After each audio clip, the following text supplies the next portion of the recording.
Shalom, apa kabar Bapak Ibu, Saudara-saudari, PD Pekalongan yang terkasih di dalam Tuhan?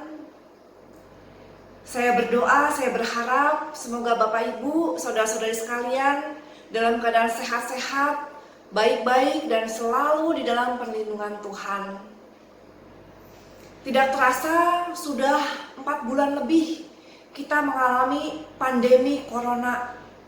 Kita nggak bisa kemana-mana, kita begitu terbatas, nggak bisa ke gereja, nggak bisa berkumpul. Banyak sekali masalah yang harus kita hadapi. Ada yang mengalami masalah ekonomi, masalah konflik, banyak hal yang terjadi. Tapi hari ini saya mau ajak Bapak Ibu, Saudara-saudari sekalian untuk bersyukur. Karena apapun yang kita alami, Tuhan Yesus tetap baik. Amin. Kalau kita masih diberi kesempatan untuk menikmati hari yang baru ini, kita masih bisa mendengarkan firman Tuhan walaupun secara virtual. Kita masih mempunyai makanan di atas meja. Kita masih mempunyai keluarga yang mengasihi kita. Kita begitu diberkati oleh Tuhan.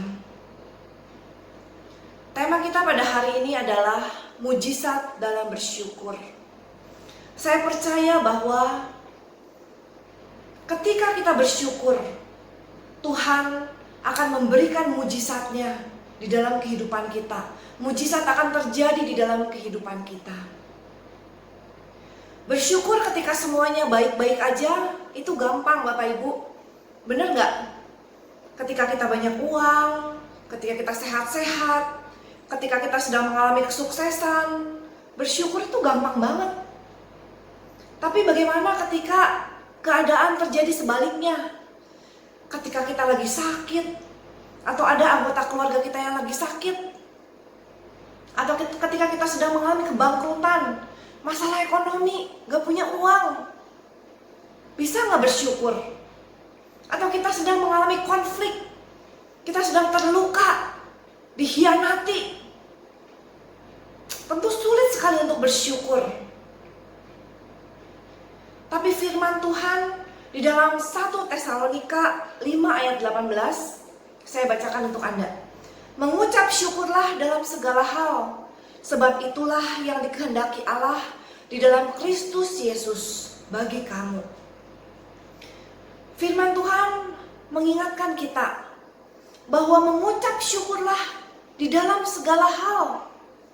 Di sini nggak dikatakan mengucap syukurlah ketika semuanya lagi baik-baik aja, ketika engkau sedang berbahagia, ketika engkau sedang sukses, ketika engkau sedang sehat, sedang banyak uang. Di sini nggak dikatakan seperti itu. Di sini dikatakan dalam segala hal. Artinya mengucap syukurlah walaupun kita sedang sakit, walaupun kita sedang menderita, walaupun kita sedang mengalami masalah keuangan, walaupun kita sedang disakiti oleh orang.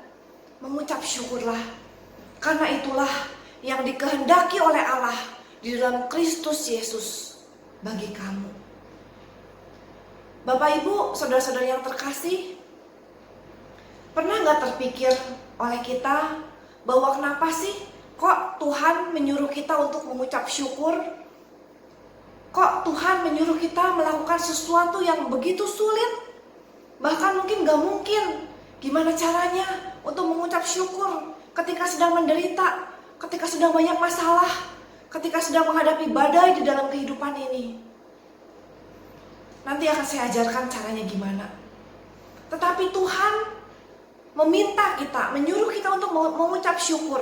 Itu ada alasannya. Bapak Ibu, saudara-saudari ingat gak cerita tentang Tuhan Yesus memberi makan 5.000 orang? Saat itu Tuhan Yesus hanya mempunyai 5 roti dan 2 ikan. Dan ada 5.000 orang laki-laki, gak termasuk wanita dan anak-anak, kelaparan. Mereka butuh makan. Gak mungkin banget kan dengan 5 roti dan 2 ikan bisa memberi makan orang sebanyak itu. Keadaan yang sangat sulit dan mustahil di mata kita manusia. Tapi apa yang Tuhan Yesus lakukan? Tuhan Yesus mengangkat roti itu, dan Tuhan Yesus mengucap syukur. Dan ketika Tuhan mengucap syukur, apa yang terjadi? Mujizat terjadi. Roti dan ikan itu berlipat ganda, bisa memberi makan 5.000 orang laki-laki itu. Dan wanita dan anak-anak gak terhitung. Dan bukan itu aja, masih ada sisa lagi 12 keranjang. Oleh karena itu, ketika Tuhan meminta kita untuk mengucap syukur, alasannya adalah supaya kita mengalami mujizat Tuhan terjadi di dalam kehidupan kita. Ketika kita mau mengucap syukur, itu kita membuka pintu berkat bagi Tuhan untuk bisa bekerja di dalam kehidupan kita, untuk bisa membuat mujizat di dalam kehidupan kita. Bayangkan di dalam hidup ini, kalau kita mengeluh terus, kalau kita terus bersungut-sungut, kalau kita terus fokus sama yang jelek, yang negatif terus, kira-kira mujizat Tuhan itu bisa terjadi gak sih di dalam kehidupan kita? Sulit. Tapi itulah kecenderungan manusia. Ketika kita menghadapi masalah, persoalan, itu fokus kita tuh hanya kepada persoalan itu aja, masalah itu aja. Kita gak bisa melihat kebaikan Tuhan, berkat-berkat Tuhan yang lain di dalam hidup ini. Padahal kenyataannya masalah, persoalan itu hanyalah sebagian kecil di dalam kehidupan kita. Mungkin hanya 10% di dalam kehidupan kita. 90% lainnya adalah berkat-berkat dari Tuhan, kebaikan-kebaikan dari Tuhan, pemeliharaan Tuhan yang begitu luar biasa di dalam kehidupan kita, yang gak kita sadari ketika kita hanya fokus sama yang 10% itu aja. Hari ini kita sama-sama mau belajar Bapak Ibu. Walaupun kita sedang mengalami penderitaan, persoalan, masalah, kita mau sama-sama belajar untuk melakukan kebenaran firman Tuhan, untuk melakukan apa yang Tuhan Yesus ajarkan kepada kita, yaitu mengucap syukur di dalam segala hal, sehingga mujizat Tuhan bisa terjadi di dalam kehidupan kita. Berkat-berkat Tuhan bisa terjadi di dalam kehidupan kita. Saya akan bagikan 3 cara. Bagaimana caranya kita bisa bersyukur walaupun kita sedang menghadapi masalah, walaupun kita sedang mengalami pencobaan, penderitaan di dalam kehidupan ini. Bapak Ibu yang terkasih di dalam Tuhan, ketika kita hidup di dalam dunia ini, kita gak mungkin lepas dari masalah. Persoalan-persoalan itu pasti selalu akan ada di dalam kehidupan kita. Wabah corona ini hanyalah sebagian kecil aja di dalam peristiwa-peristiwa, masalah-masalah yang kita alami di dalam kehidupan ini.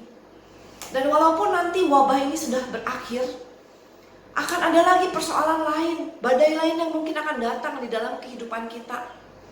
Kalau kita nggak belajar bagaimana supaya kita bersyukur, supaya kita melakukan kehendak Tuhan ini, maka kita akan mengalami saat-saat, hari-hari yang begitu berat, karena kita hanya fokus sama masalah itu, sama persoalan, penderitaan, beban kita di dalam hidup ini.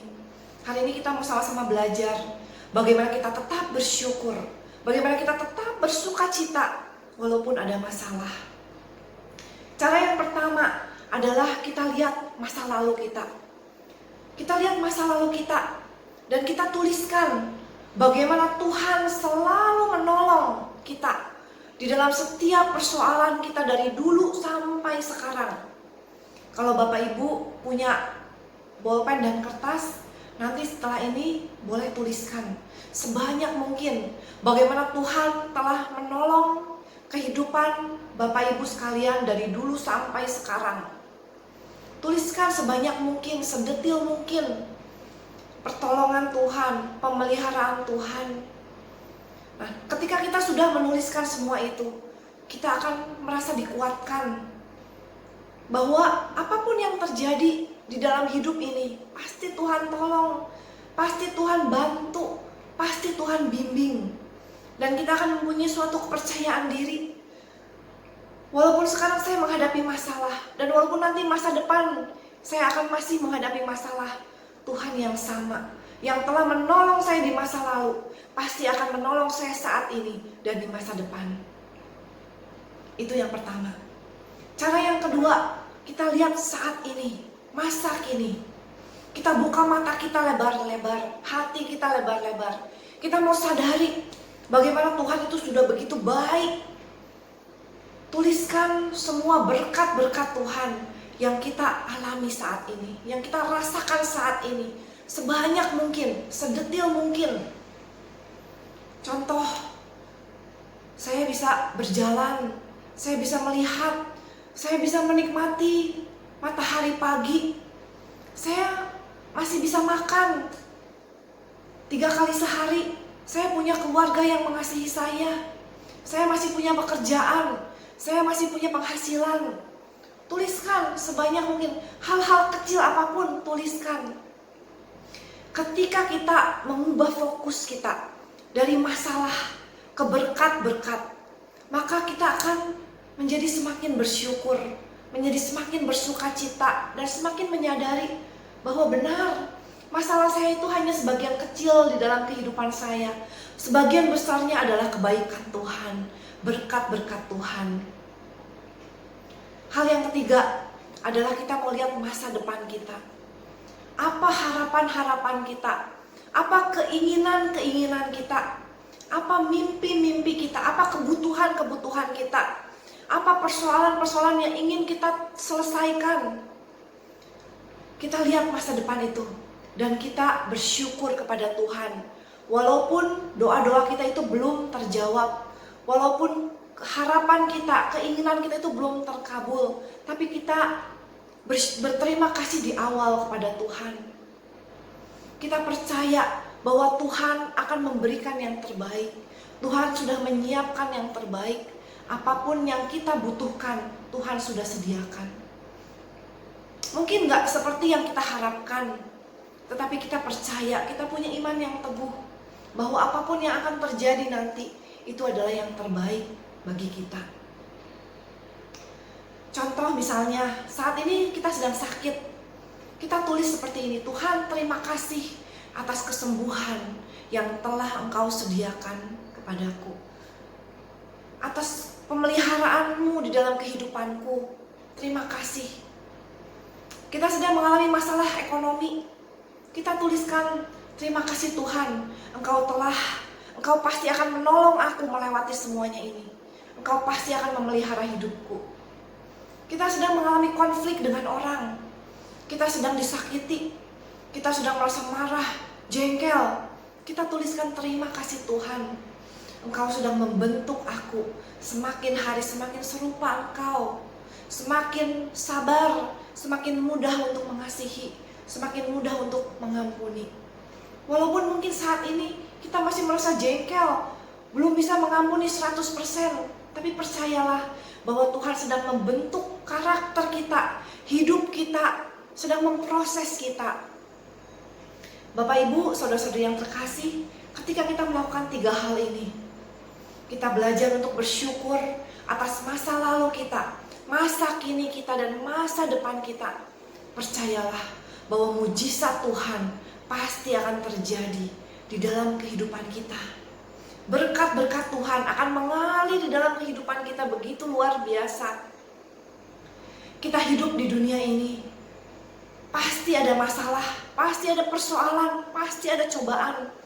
Kenapa? Karena kita hidup di dalam dunia yang sudah tercemar dengan dosa. Tuhan gak pernah menjanjikan jalan akan selalu rata, langit akan selalu biru. Tapi Dia janjikan satu hal, bahwa Dia akan selalu menyertai kita. Apapun yang terjadi di dalam kehidupan kita, kita gak usah khawatir lagi. Kita sudah mendapatkan yang terbaik dari Tuhan, yaitu apa? Kehidupan kekal, keselamatan. Walaupun pada saat ini kita masih berada di dalam dunia, tempat kita berziarah, kita gak bisa lepas dari yang namanya masalah, pencobaan. Tapi Tuhan ingin kita supaya hidup di dalam kelimpahan, di dalam dunia ini. Nah, caranya apa? Dengan bersyukur. Dengan bersyukur kita bisa melalui setiap persoalan, setiap masalah, setiap badai di dalam kehidupan kita dengan lebih ringan, dengan lebih bersukacita, dengan lebih enteng lagi. Dan ketika kita melakukan itu, kita bisa menjadikan hidup kita sebagai berkat bagi orang-orang di sekitar kita.